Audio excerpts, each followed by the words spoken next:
You ever notice how sometimes the smallest, weirdest little moments end up flipping your whole life upside down?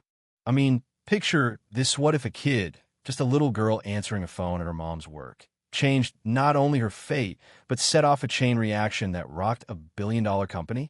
Sounds wild, right?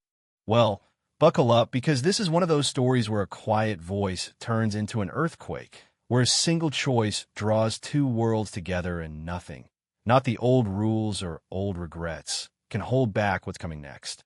So there I was, Emma Hayes, Georgetown degree, hanging somewhere in the back of my closet, fluent in 4 languages, and still, my world was reduced to slinging cappuccinos and dodging steam burns in the Brooks Enterprises cafe.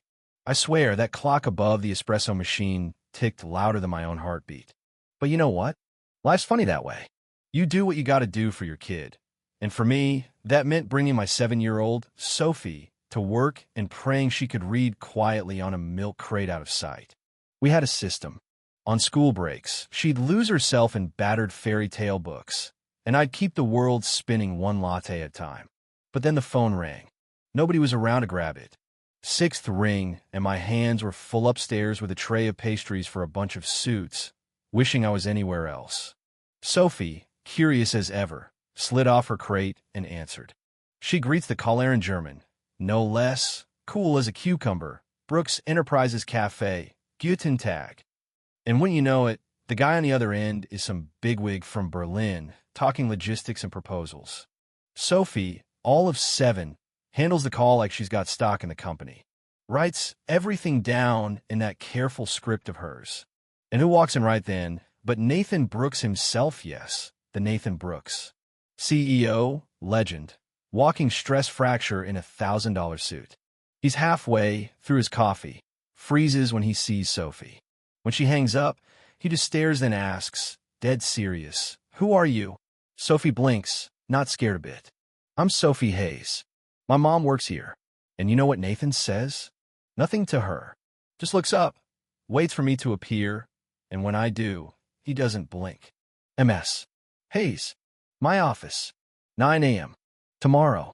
I spend the whole night sweating, wide awake in our tiny Queens apartment, wondering if I'm about to get canned for bringing my kid to work, for letting her answer the phone, for God knows what else. Sophie sleeps, clutching her rabbit, peaceful as if nothing happened.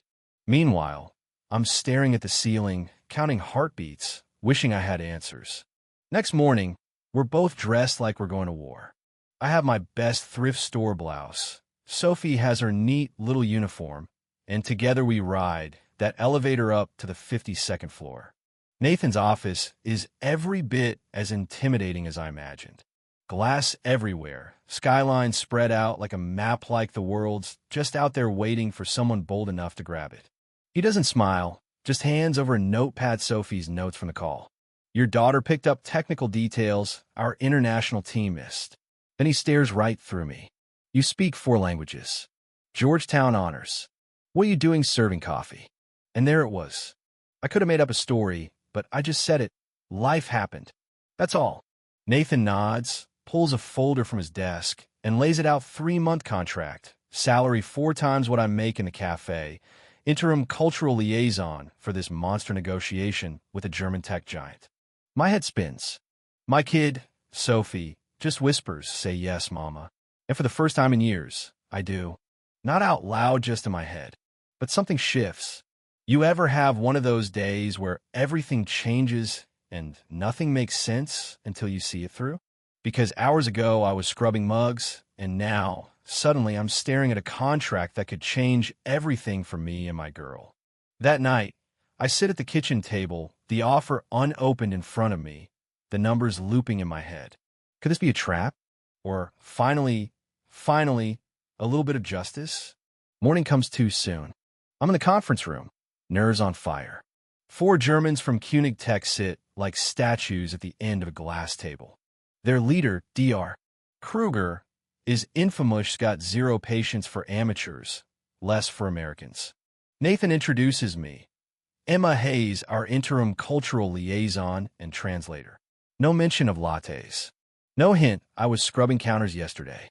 First round is easy pleasantries, credentials.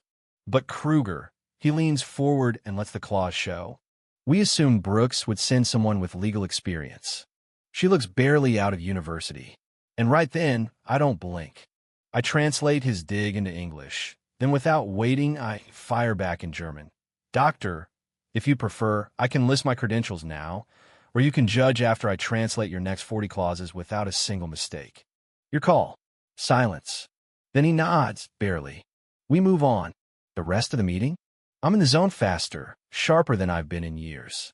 I catch a mistranslation from their own side, smooth out a negotiation snag.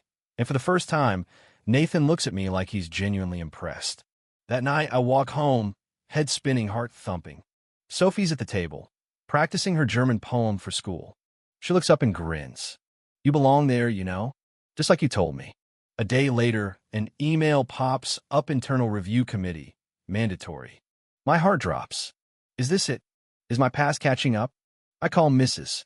Nolan, Sophie's after-school sitter, to help the next morning, then sit in the dark, laptop glowing, finger hovering over the accept button for the job. Do I hit it, or do I wait to see if the other shoe drops? But you know what? I press accept. Sometimes you have to step into the storm, even if you're scared. So there I am, in the review meeting. Rebecca Kane is their ice queen in a designer dress, voice sharp as broken glass. Nathan stands by the window, silent but steady.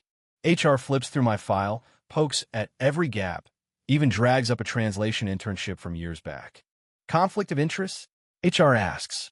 I shake my head, steady. No, ma'am. All above board. Nathan jumps in. Legal has cleared her. If anything, her insights saved this deal twice. That's that. I walk out, drenched in relief, ready for the next fight. 2 days later, word drops: Emma Hayes, Director of Cultural Strategy. My job, my seat at the table. Rebecca resigns. No party, no champagne. Just me picking up Sophie, sharing hot chocolate, buy her secondhand doll from the shop around the corner. That night, in our apartment, I draft a new proposal and education initiative to teach languages to kids like Sophie, kids who don't get hurt. Voices across borders, I call it. Weeks fly by. The Berlin trip is a blur of nerves and memories. I see Thomas Schaefer, the one who vanished when I told him I was pregnant. Now he's the head negotiator for Koenig Tech. Across the table, he knows instantly who Sophie is. Later, he pulls me aside. She's mine, isn't she? All I say is, she's her own person, but yeah, she's got your eyes.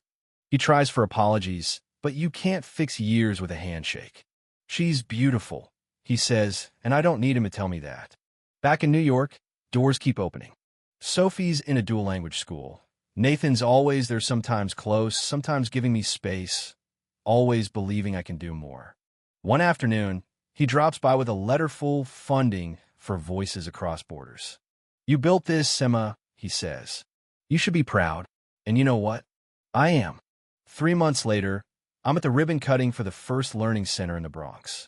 Sophie stands on stage, reciting her poem in German and English. The room thunderous with applause. Nathan stands beside me. Ready for the next chapter? He asks. I don't say anything, just lace my fingers with his and nod. The foundation spreads to new cities. I move up to VP of Global Affairs, and life feels finally like it's moving forward. And then, one fall morning, I'm giving a talk at Columbia about language and opportunity. Someone in the crowd asks, "What was the moment that changed everything for you?" I smile. A little girl answered a phone and spoke German. That call? It didn't just change my life. It made a future I never could have dreamed. So, tell me, what moment changed everything for you? Do you think someone can climb out of nowhere and stand at the big table without losing who they are? I want to hear your story. Drop a comment. Tell me where you're listening from. And if you felt this, share it with someone who needs to believe in second chances.